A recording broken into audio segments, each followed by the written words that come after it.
ನಾನು ಹಳ್ಳಿಯಿಂದ ಬಂದವನು.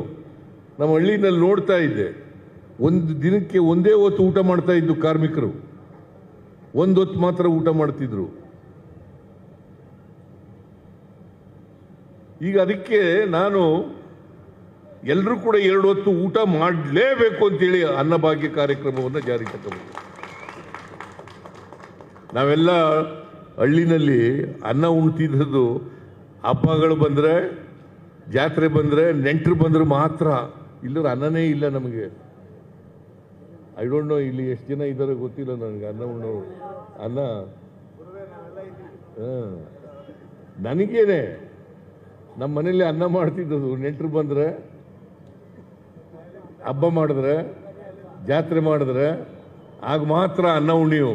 ಇಲ್ಲದೆ ಹೋದರೆ ರಾಗಿ ಮುದ್ದೆ, ಜೋಳದ ಮುದ್ದೆ, ನಿಮ್ಮ ಕಡೆ ರೊಟ್ಟಿ ಏನ್ರಿ ಸಾಗರ್ ತಿನ್ನಬೇಕಾಗಿತ್ತು. ಅನ್ನ ಸಿಗ್ತಾನೇ ಇರಲಿಲ್ಲ ನಮಗೆ.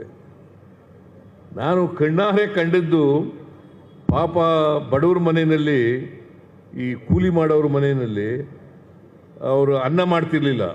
ಅನ್ನ ಮಾಡೋರ ಮನೆ ಮುಂದೆ ಹೋಗಿ ಒಂದು ತುತ್ತು ಅನ್ನಕ್ಕೆ ಮಕ್ಕಳಿಗೆ ಕಾಯಿಲೆ ಬಂದರೆ ಅನ್ನ ತಿನ್ನಿಸ್ಬೇಕು ಅನ್ನೋದು ಆಗ ಪದ್ಧತಿ. ಈಗ ಮುದ್ದೆನೂ ತಿನ್ಬೋದು ಅಂತ ಇಟ್ಕೊಳ್ಳೋಣ ಕಾಯಿಲೆ ಬಂದರೆ, ಯಾಕಂದರೆ ಜೀರ್ಣ ಆಗಲ್ಲ, ಅನ್ನ ಆದರೆ ಸುಲಭವಾಗಿ ಜೀರ್ಣ ಆಯ್ತದೆ ಅಂತೇಳಿ ಅನ್ನ ತಿನ್ನಿಸ್ಲಿಕ್ಕೆ ಕರೆಕ್ಟ್ ಬರೋರು.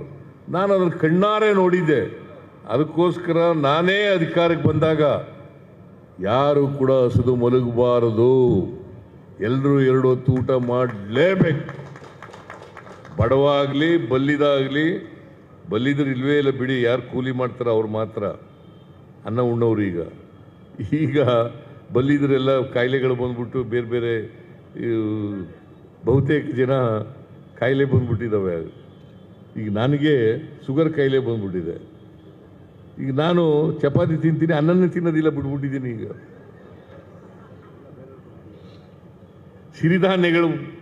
ಸಿರಿಧಾನ್ಯಗಳನ್ನು ಬಳಸ್ತಕ್ಕಂಥ ಕೆಲಸ ಮಾಡ್ಕೊಂಡಿದ್ದೀವಿ. ಸೊ ನಾನು ಯಾಕೆ ಈ ಮಾತಿನೆಲ್ಲ ಹೇಳ್ತಾ ಇದ್ದೀನಿ ಅಂತಂದರೆ, ಸಮಾಜದಲ್ಲಿ ನಾವು ಎಲ್ರಿಗೂ ಆರ್ಥಿಕವಾಗಿ, ಸಾಮಾಜಿಕವಾಗಿ, ಶೈಕ್ಷಣಿಕವಾಗಿ ಶಕ್ತಿ ತುಂಬದೆ ಹೋದರೆ ಸಮಾನತೆ ಬರಲ್ಲ. ಆ ಸಮಾನತೆ ಬರಬೇಕಾದ್ರೆ ಎಲ್ರಿಗೂ ಶಕ್ತಿ ಬರಬೇಕು, ಎಲ್ರಿಗೂ ಶಿಕ್ಷಣ ಸಿಗಬೇಕು, ಎಲ್ರಿಗೂ ಅಧಿಕಾರದಲ್ಲಿ ಪಾಲು ಸಿಗಬೇಕು, ಎಲ್ರಿಗೂ ಸಂಪತ್ತಿನಲ್ಲಿ ಪಾಲು ಸಿಗಬೇಕು. ಆಗ ಮಾತ್ರ ಸಾಧ್ಯ ಆಗ್ತದೆ. ಜಾತಿ ಅಷ್ಟು ಸುಲಭವಾಗಿ ಹೋಗೋದಿಲ್ಲ. ನಮ್ಮಲ್ಲಿ ಬೇರು ಬಿಟ್ಬಿಟ್ಟಿದೆ ಜಾತಿ. ಭಾಳ ದೀರ್ಘಕಾಲದಿಂದ ಜಾತಿ ಬೇರು ಬಿಟ್ಬಿಟ್ಟಿದೆ. ಚಲನೆ ಇಲ್ಲ ನಮ್ಮ ಜಾತಿ ವ್ಯವಸ್ಥೆಗೆ. ನಮ್ಮ ಜಾತಿ ವ್ಯವಸ್ಥೆ ಇದೆಯಲ್ಲ, ಚಲನೆ ಇಲ್ಲ. ಎಲ್ಲಿ ಚಲನೆ ಇರೋದಿಲ್ಲ ಅಲ್ಲಿ ಆರ್ಥಿಕವಾಗಿ, ಸಾಮಾಜಿಕವಾಗಿ ಬದಲಾವಣೆ ಆಗುತ್ತೆ.